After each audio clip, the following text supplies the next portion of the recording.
You're listening to Pro Booth Talk, education and insights for photo booth company owners. Hey, Lap. Hey, Jason. Hey, everybody. Coming to you live from two separate offices. In my office here, Lap decided to go out to the front because we were having some echoing issues. Yes, I'm here at Smash Booth office. Amazing things Jason has here. It's pretty cool to finally see it. But you get my awesome wallpaper behind you. Yes. Oh man, you guys, this shows up on our podcast a lot, but dang, this is so cool in real life. Honestly, the office is really cool in real life. I think it's impressive. I can see why you are able to win a lot of clients just having them come in and visit, because a lot of the stuff that we sell, Jason, you have to see in person. You have I to see in agree. Like person. there's some stuff that we've been working on in-house that, I've shared with a few people digitally, but it's not till it's in hand that it just really blows their mind. And I'll Yeah. plug wallmurals.com. That's who I purchased that from. It's not quite Yeah. vinyl. It's almost like it's kind of a weird material. It's almost like Texture. fabricy. Yeah. Yeah. It's But gorgeous. yeah, it goes on Such an pretty easy. impact. Yeah. Well, we've been MIA and we're excited to be back. We want to Start off say with hi a to really everybody. exciting topic. Yeah. We actually kind of went over this a little bit back and forth. So we're going to have Demir and maybe Ismail on because that's who I had hired to redo my website, and I want to share their experiences and my experiences with them with everyone, because it was really great, and our website has really been performing. So I want to get them on here and share some insight about websites and SEO. But we didn't schedule that. This was kind of a spur of a moment. Just text me and said, "Hey, are you in your office right now?" And I'm going to be there in a Showed up few an minutes. hour later. It was like an hour later. Yeah. So we kind of looked at some of the episodes that we never got a chance to go into. And this one, I mean, it's a pretty boring topic, honestly, but I think it'll be very useful especially for some of the newer people. Yeah. So when I hire people in my office, I realize pretty quickly that there's a lot of industry terms that are just second nature to me because I've been using them for so long, but they have to stop me and ask me what that means. We put together an internal glossary that's part of our in-house training, and I thought we would share that, and maybe we'll even like quiz Lap to see what glossary terms she can. You know what's wild, Jason, is when you said we have like specific jargon and like terms. I was like, what are you talking about? What terms? Because you think you don't even think about it. It comes so natural to you. So yes, let's get into it. Yeah, it especially help when you start moving into the more of the marketing or corporate events, because there's some terminology that those like DMCs and stuff will use that you may not be familiar with. So let's start with the first one because this is in alphabetical order. This is a big one. Activation. Well, okay. I know what an activation is. How would you even define that? So as it is spelled out in my glossary, and the glossary isn't like specific and like exact. This is how I want my in-house team to see some of these words. So some of these glossaries may not be. I don't want you to come at me and be like, actually, what this means. So as a brand and often interactive event experience designed to engage an audience and promote a product, service, or message. So this is something that often photo booths are referred to when you're talking to a corporate client, but oftentimes in the industry, once people hear that term, and it happens internally a lot also, like I just had a meeting or a discussion with one of my salespeople about it, because you talk to so many corporate people constantly using the word activation, then it's really easy to just move over and be talking to a bride and use the term activation, which is not only incorrect, but even if it was correct, you shouldn't be using it because the bride has no idea what you're talking about now. So like it just doesn't make sense. So, but a wedding is not an activation. An activation is when you're activating a product or a brand, and you're using, and typically the photo booth is part of a larger activation. I think the other confusion that I saw early on was when people started learning about the word activation, they were using it for things like corporate parties, like holiday parties and things that are not about branding. And activations are usually like a public events that are there to get like that brand out there. So it's not just corporate. Explicitly the marketing. Yes. It's not just corporate. If it's a corporate party, if it's just like company holiday party, that's not an activation. And piggybacking on that, activation metrics is just the measurable outcome of a booth or the activation. So throughput, shares, impressions, email captures, anything that you're going to report back to your client to show that your photo booth was an effective or the correct decision to book. Yeah, what is it? ROI? Like it's kind of giving them numbers and metrics so they can understand how valuable that reach, the impressions. You don't talk about that with you definitely don't talk about that with like your wedding. They don't care. Some clients, you have to make sure your client cares about that kind of stuff. I mean, if your client is just there for like a fun activity, they may not care about metrics. Usually weddings, Yeah. holiday parties, they don't care about that kind of stuff. So Metrics should be something that people pay for. Yeah, I Yeah, you agree. charge them for I that. agree. Then a couple pretty obvious ones to most people, but when we hire people on, like they really don't know anything about the industry. And also when you talk to like brides or social event people, oftentimes they will call the photo strip a backdrop or background. So we have that in our glossary as well. Just a backdrop obviously is a physical printed fabric or vinyl or some kind of physical thing that you use as a fake background. That's Something that weird. you put People on think site. that's the actual print, though. Sometimes they Yeah, think we've that's got a the lot of print people that call design. that the background. Like, who does the background Yeah. design? And they're talking about the photo strip. And then background is something that is environmental. That's something, I mean, you could have digital backgrounds, but a background is not a backdrop can be a background, I guess, but a background is anything that's Behind just guests, something. guys. Yeah. Yeah. That's not so basic, but there's so much confusion with that sometimes because I hear that a lot. Like people are like, what's background? And they're actually talking about the print or the print design. Yeah.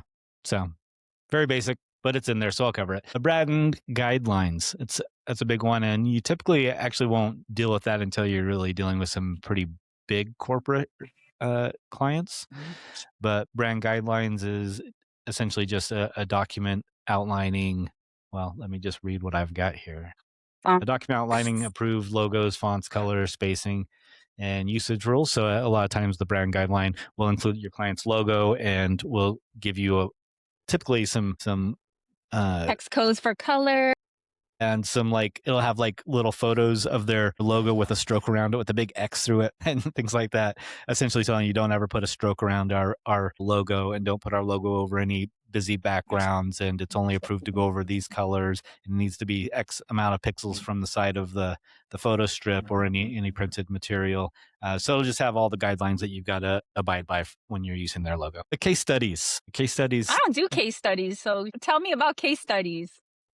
I know what you they are. I know probably what they should are. do them, but it's a breakdown of past events or activations showing goals, execution, and results. Case studies are often used in sales and marketing to demonstrate credibility and proven ROI to future clients. So case studies will just be a portion typically of your website that has a list of different activations that you did. It'll share some of the metrics of that, the outputs, the different services that you provided. So just kind of a proof of concept of hiring you. COI, of course, I think everyone knows is Certificate of Insurance.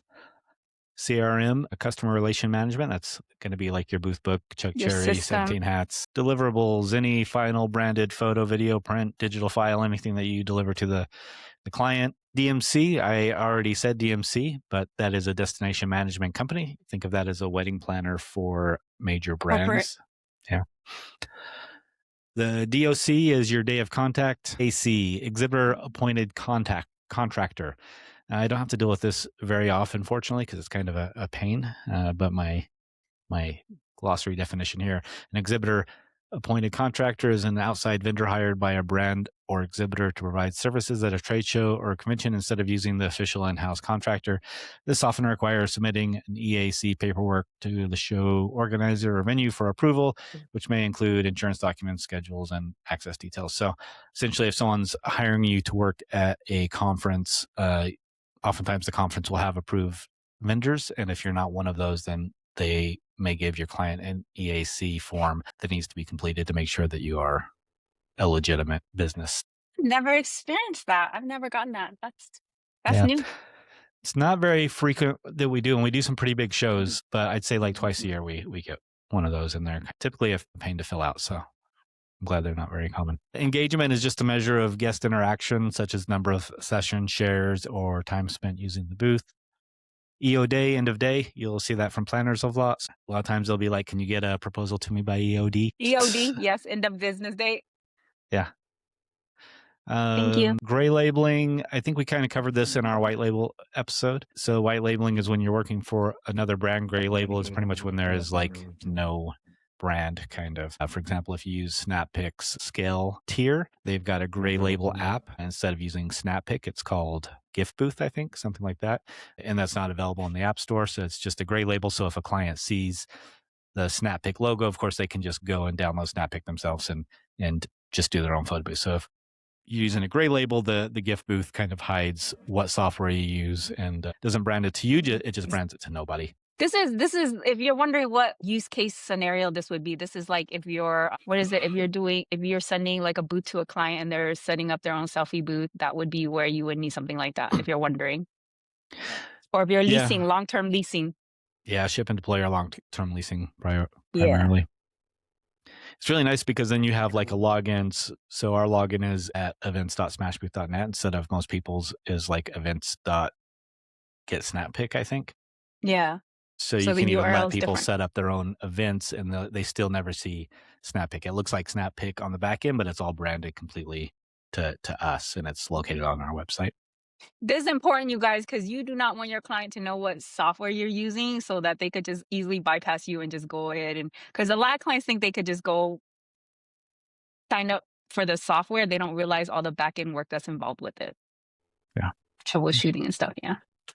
A KPI, we discussed this a little bit, I think, when Jeff Libby was on with us, which is key performance indicators. And that is just a measurable value used to evaluate success in events. KPIs might include numbers of sessions, guest shares, data capture, social impressions, or ROI. So the KPI is kind of a moving goal. It's really whatever goals your client has, whatever they're trying to accomplish is their key performance indicators. Marshalling, another thing that I absolutely despise. What is this? This is the whole new term for me. What's that? Oh, really?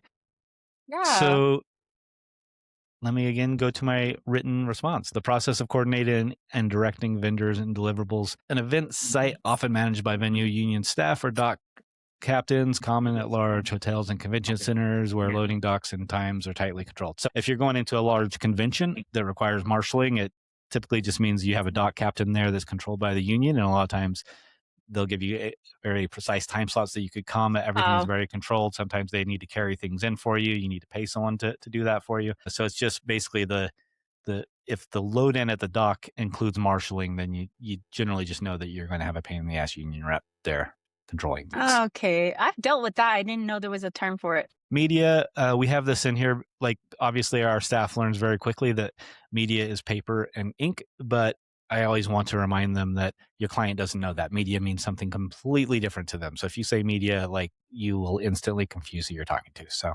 yeah, use terms like paper and ink when you're talking to your clients.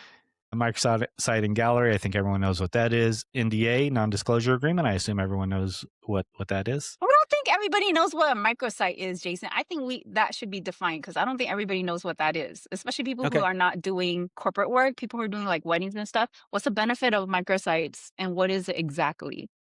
It's a branded web page where guests can access and download or share their photos or videos from the photo booth. So essentially, it's an online gallery that is branded to the client. So it's a miniature website that hosts the event photos and carries their or your branding. Yeah, it's like a mini website. You can usually plug in like their or a micro website. A micro or what's website. called a microsite. Or a microsite. But you typically can like add branding. You can add their logo to the header, the footer. There's usually like, what do you call them? Where you hyperlink, you can add a hyperlink to go to like a survey, to their Instagram, to like a sign up sheet. So you can use that for a lot of different uses. It's not just a hosting site, but it's great for like if they want to take donations or they want to like promote like a certain product launch, a sale, a coupon code, things like that. Yeah, and that's like a mid-tier. So just the gallery is your basic, and then doing like a microsite, I guess, is the next tier, and then incorporating different links and stuff like that is the next tier. And then there's a whole nother tier that I didn't even realize existed until I went to Booth Camp Create from Chris Meyer, and Javante was there demonstrating some stuff that he was doing with microsites. And he's since launched another company. I wish I could remember it because I would totally plug it. It's really great. But Javante's doing some really, really, really impressive microsite stuff where he's incorporating like interactive games and stuff like that on SnapX microsites. So, Oh, a lot wow. of stuff that you can do. Javante, we got to find out what that is. Yeah, pretty cool. Pretty cool stuff. He does impressive stuff, though. Let's see. I think everyone knows what an overlay is, but we've got that in there because, again, when we hire people, they don't. It's just any kind of graphic that's going to go over your media, whether it's a photo or video or whatever else outside of the industry. A lot of times people will call that a photo strip, but we internally always refer to it as an overlay. Yeah. PAX, PAX, that seems to be being used more and more lately. It seems like my first few years, I had a few planners or DMCs that used it, but I feel like it's probably about half of them now. So it's definitely catching on. And this is just the number of guests or attendees. So if they send you over a call sheet and there is a line that says like call time and location and PAX, the PAX and PAX has like 6,000 next to it. That just means there's going to be an estimated 6,000 attendees at the event. What does that actually stand for? I have no idea. It's a good question. I don't have my phone over here because it's still set up back there recording from when we were trying to record in the same office, eating up space. But otherwise, I haven't heard that term, but that's interesting. Chat. We'll have to look at that later. Yeah. Wait, there's a computer right here. There's a computer. I'm at Jason's desk, Jason's office. Might as well use this computer that's right in front of me. In the event and hospitality industries, PAX is shorthand for passengers or persons. It is used as a standard head count unit to indicate the number of attendees, guests, or participants for an event, dinner, or travel booking. So passengers. I still don't get the attendees, passengers, attendees, and where's the X? Expected? Yeah, maybe. I don't know. 30 PAX expected. That's interesting. I have not heard this term yet. Oh, see, we're all learning. Yeah, and we thought this was going to be like not that exciting of an episode. A PO or purchase order, a formal document issued by a buyer to a vendor authorizing the purchase of a specific goods or service. So a lot of times when you're dealing with much bigger clients, you need to issue like a purchase order like that. Instead of invoicing, they'll ask for a PO, and then you've got to put in the purchase order, and then it's a much longer process to get your invoice issued. Thank goodness I've only encountered that one time. It was a pain. It was not something that I wanted to do again. Yeah. That's not that common. It is here in Vegas. Like most of the casinos here have like very specific payment gateways that all require POCs or POs. Sorry. Yeah. I'm looking at the next thing. The next thing here is POC, which is point of contact, basically the same thing as DOC. Day of contact, point of contact. It's kind of the same thing. R&D. We talk about R&D all the time, and that's just research and development. Ashbut does a lot of R&D. We do a lot of in-house, like trying to create new products. So we've got a designated area out in the warehouse for our R&D. I don't know if it depends on where your photo booth company's at. If you're doing like weddings and backyard birthdays and just primarily social events, I don't know that you need to worry about any R&D. Yeah. So basically, if you're doing just like photo strips and photos, you probably aren't exploring. R&D is more like if you're going into the more advanced, creative, out of the box type experiences. Yeah. ROI. You said ROI today. What's ROI? Return on investment, you guys. So when you're selling to corporate, they wanna know that like what they're investing in for the marketing side, that it has value. So you want to show them the numbers of like how many people have gone through, what the reach is, what the impressions is. That kind of gives them a gauge of like, okay, this definitely, because sometimes it's not about the people attending the event only, it's about the reach that they have online. Because a lot of what we do, if you're on the corporate side, is just getting their branding out there. Brand recognition. Yeah. So the return really, I mean, it could be dollars, really is whatever their goal is. Like if they just want impressions, that can also be a return on investment. Or data. Like if they want emails, phone numbers, that's used for like marketing outside of the photo booth. But typically it refers directly to financial, but it doesn't have to. ROS is your run of show, and that's just going to be a detailed timeline of events and activities, including the activations like the booth, when the booth should be live and ready, when you should Anytime be that it should be loading shut in. down. Yeah, and it usually shows you all the other vendors, so you're able to, like, time things. I get this, I get the run a show all the time, but I've never you don't even think about what it's called. Because 'Cause you're like, "ROS, what's that?" "Oh, run a show." Yeah, I mean, it only matters when the client says it and you want to not ask them what that means because it just makes you look unprofessional. When they're Yeah. like, "Hey, I'll send you the ROS by end of day," and you're like, "What are you sending me?" Then That's why you don't ask, you just wait for them to send I it just to you, you guys. just wait. Don't ask, just let them send it to you and be like, But "Okay, what if I they say, received "Have I sent you an received." ROS yet?" Then You what are know you what? going to I'm do? not sure. Let me go check through my email and then Could you search send another ROS. one just in case? SKO. SKO, what's that? That is a sales kickoff. If you're doing a lot of activations, you'll notice a lot of conventions will be like Amazon SKO or Company Y SKO. They're just sales kickoff events, and they generally do them like quarterly or annually, and it's generally just a internal team event for larger events where they kind of get their sales team motivated for the upcoming year and go over some awards and things like that. But SKOs do a lot of activations and photo booths and things like that. So That's a new term for me. SOW, I know this. I don't know what it stands for. scope of work. So a detailed I know breakdown of service and responsibilities included in a project or activation, typically used in a corporate contract. So the contract sent over will typically have an SOO section just detailing what they what the expect from you and what expectations you are. are Yeah. agreeing to. Okay, yeah. I mean, I've seen this. It's just I don't even think about the terms. Yeah, a lot of times you don't. A lot of times I Yeah. think people will be like you. They're like, oh, I don't know that one. And then I'll tell you what it means. And Yeah. then you'll be like, oh, yeah, I do. I Yeah. just Like don't when say you're those words. yeah, like when someone reaches out for a white label, it's not just like they give you a date. It's like, okay, what's the scope of work? What's expected from this project for me to give you a quote, you know? So I don't even think about it twice. See, so step and repeat. A surprising number of people don't know what step and repeats are, but Yeah. essentially it's just a backdrop. Everyone's seen them that has The multiple logo. logos Mm-hmm.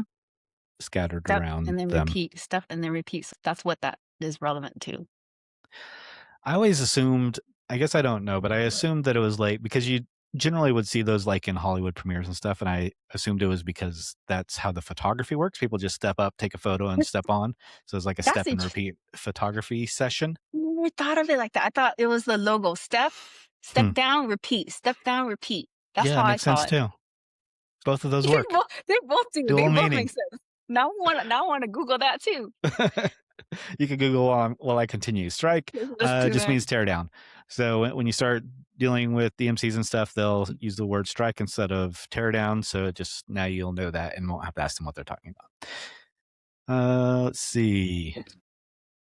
Throughput. I've said that a couple times, but essentially it's just the number of guests or sessions a photo or video booth can accommodate per hour. So when someone's asking what your throughput is, they want to know if they hire you for 4 hours and they have 2,000 people, if If it's you can realistic for accommodate. you. Yeah. Yeah. And that question is always great because that should never be a direct response. You should never be like, our throughput is 50 per hour or something. That should always lead into selling more booths. For something that large, you may want to, have various options for people. Like not everyone's going to want that booth or this booth, but if you have 1,000 people and you only have 4 hours, realistically, you're only going to get 200 to 300 photos per activation or per photo booth. So you may want to consider having like 3 or 4 different options. UX. So step and repeat, Step you and are repeat. Back to correct. that. The phrase describes Nice. both the printed pattern and the event. Okay, Oh, we're we're both both correct. correct. A guest steps in front of the wall and poses for the picture and repeats the process. So we're both right. That's pretty cool. Yeah. Perfect.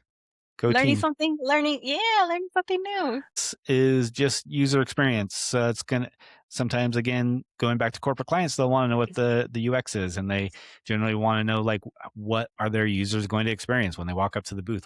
What's going to happen? Do they have to touch the screen? Is someone going to be there to help them when they touch the screen? What happens next? Is there going to be another screen? Are they going to have options for overlays? Are they going to have options for AI? Once that's done, will they have the opportunity to text before, or is that going to be after? So essentially they just want a A map. walkthrough of, Yeah. yeah, exactly.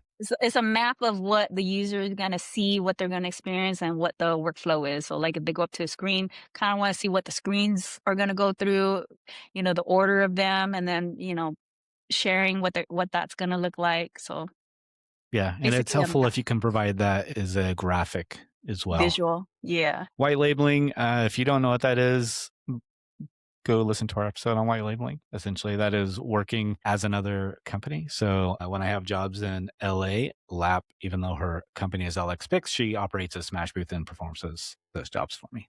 Right. But we don't show up as LX Picks. We show up as Smash Booth. Wrap. I also believe everyone knows what a wrap is, a vinyl covering that you apply to photo booths or share stations or whatever else you can think to Oh, wrap. We here have a bus we that we I wrap. actually we have it right here. We actually have a sample right here for anybody who doesn't.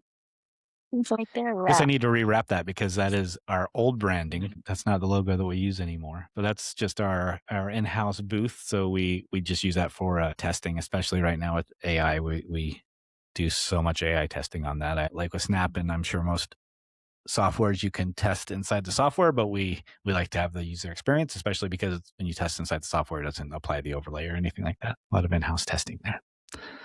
Then we've got some internal terms that I think should be industry standard terms.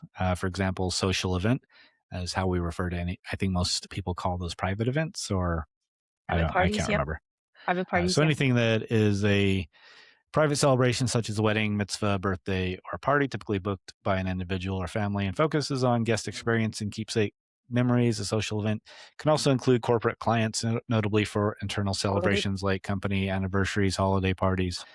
These are often referred to in the industry as private events, but we call them social events because the goal there is social interaction and stuff like that. And what most people refer to as corporate events, we like to refer to those as marketing events. And that includes a brand driven activation like a trade show, gala, corporate launch, or conference, typically focused on engagement, lead capture, brand exposure, or ROI for the client. And in the industry, these are often referred to as corporate events. I feel like a marketing event is more accurate explanation of those events, because corporate events, again, holiday Could parties be are holiday parties. corporate Yeah. companies, and I see that confusion in the industry all the time. Not everyone, but many people often say that they have a corporate event that they're doing, and turns out that that's a holiday party. And I mean, it's It is a fine, but corporate event. It's just not a marketing corporate event. yeah. So when you're asking questions like how should this be priced or whatnot, you won't get an accurate answer if you call it a corporate event, because like Amazon has, well, I'll use Google because we do a lot of social events for Google locally. Google has a massive marketing budget, and if they're doing activations at like CES or something like that, they will be spending tons of money on huge activations that are made to create experiences that are going to pull people into their booth and create really whatever they're trying, different KPIs for different maybe they're trying to get exposure for a new product, maybe they're trying to collect email addresses, maybe who knows what they're trying to do. But when Google does like a holiday party or an anniversary or whatever for their internal office staff, they don't have that massive budget. They typically have a very small office budget that they have someone internally that has to like really make sure all the dollars make sense. And if you say, oh, this is Google, I have this big corporate account for Google, then you're going to lose that, because they should be getting a social price, whatever you're charging, for weddings and things like that, because that's what it is. They don't care about branding. They don't need a booth wrap for an internal office party or collecting email addresses or anything like that. So that's a social event. Yeah, way less work, if you're wondering. It's not just the fact that the marketing event is a marketing event that you're charging more. There's more there's more involved in it than like just a holiday party, for Amazon. Yes. Yeah. So you threw out lead capture.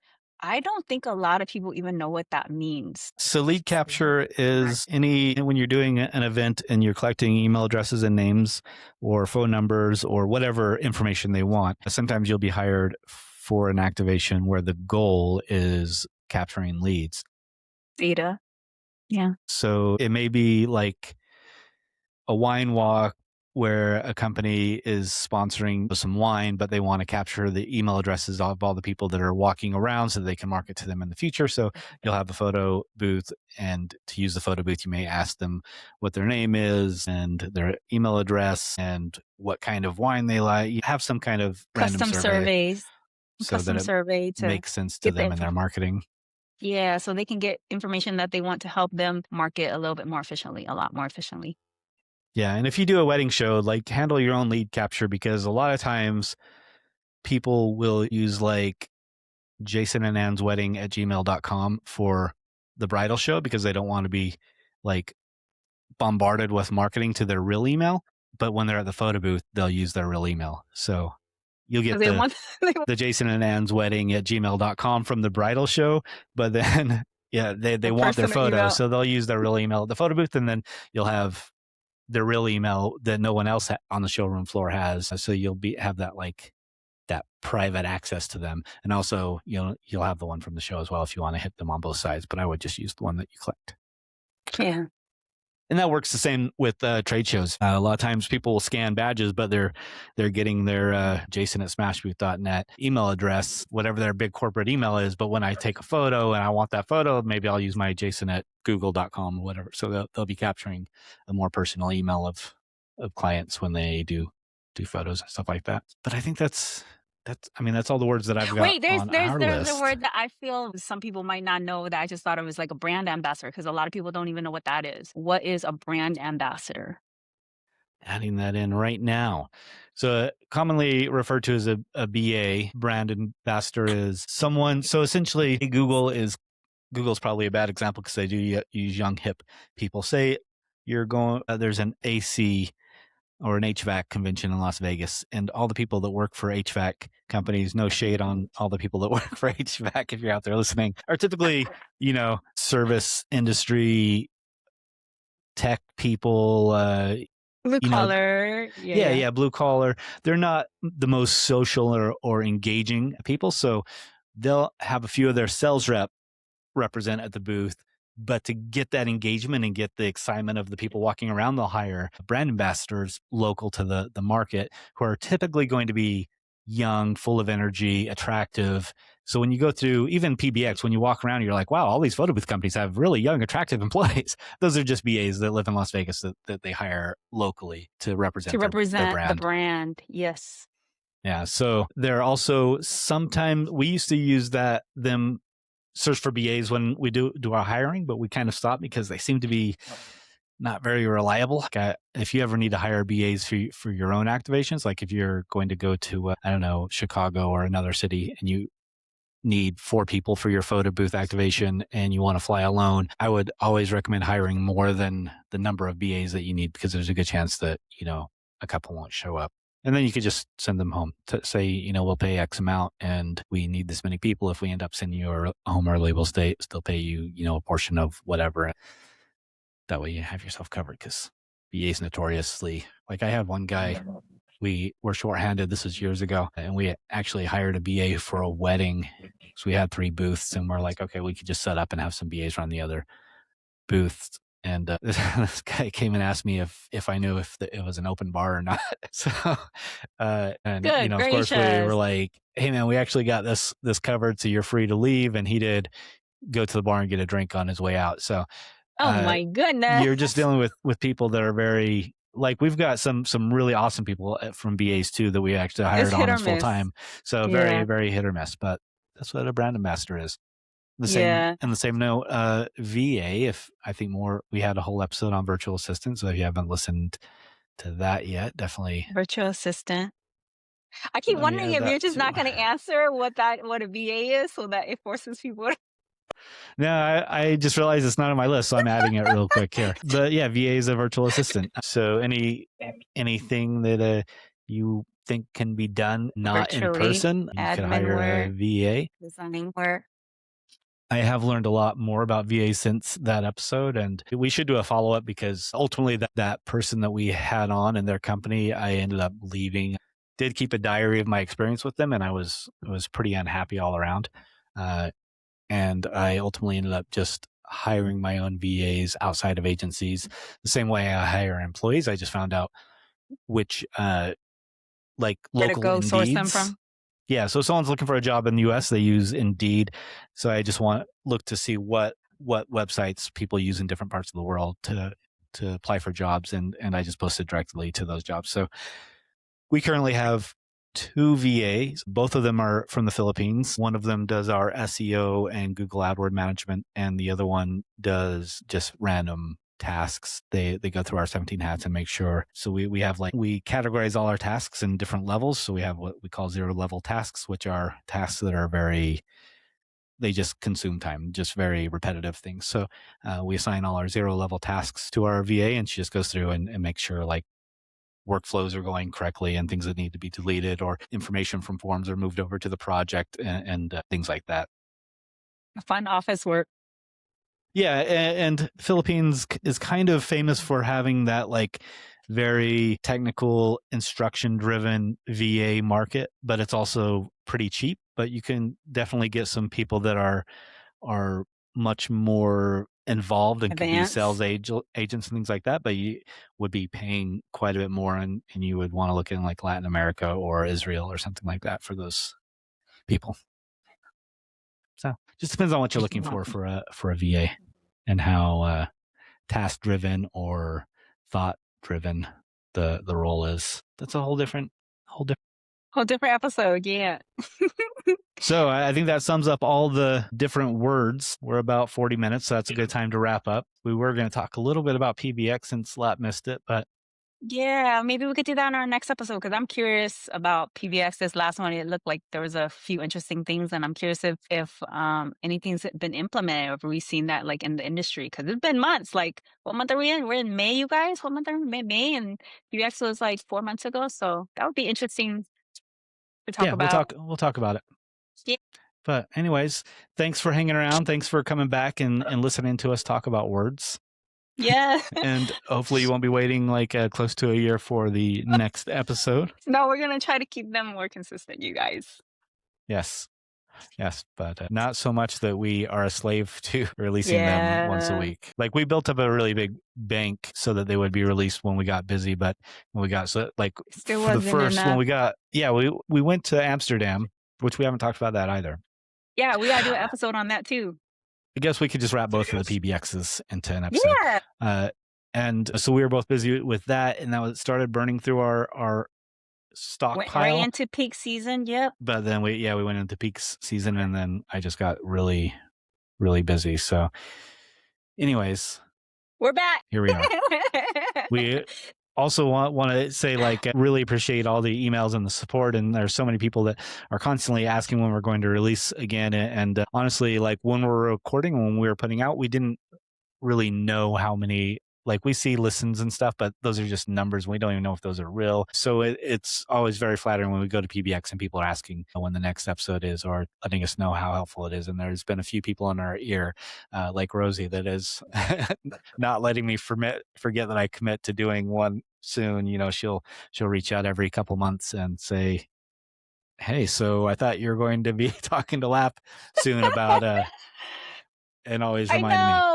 We appreciate all the listeners and the push to get us back on it. It took us a second, but yeah. And there was a gentleman from Hawaii. I can't remember his name. Oh, I should have looked it up. I will. You know what? Let me see. Hold up. Give me a sec. If you give me a sec. Okay. Yeah, look it up. But he looked for me and tracked me down at PBX, and he gave us, both of us, a package for me, and he gave me a package to deliver. Resalde de Leon. To deliver to Lap because she wasn't at PBX. Had a very, very touching card that was personalized and written, and some candies that were local to his region, and a gift card and let us know that he realizes that we don't get paid and we don't monetize this in any ways. This is all voluntarily providing information out of the kindness of our hearts, and it was very very touching. Very sweet. Thank you so much. Yeah. So I'm still waiting for those candies. I'm gonna have to visit Erica Benson. Yeah. So full disclosure, he handed them off so that I could give them to her. Lap told me to give them to Erica. So this is not my responsibility. She hasn't got them yet. We're a couple months later. It's my responsibility. responsibility because I have to connect with Erica. She literally lives down the street from me. But thank you so much, Roselda. We really appreciate the sweet gift. Yeah, just being recognized is very awesome. And then having someone Yeah. write a personal card always means a lot. A lot. Yeah. So thanks, everybody. And Thank hopefully you. talk soon. Again soon, yes. To keep the conversation going, join our Facebook group, Pro Booth Talk Community. If you enjoyed this podcast, consider showing your support by subscribing, liking, reviewing, or sharing this topic with someone in the industry.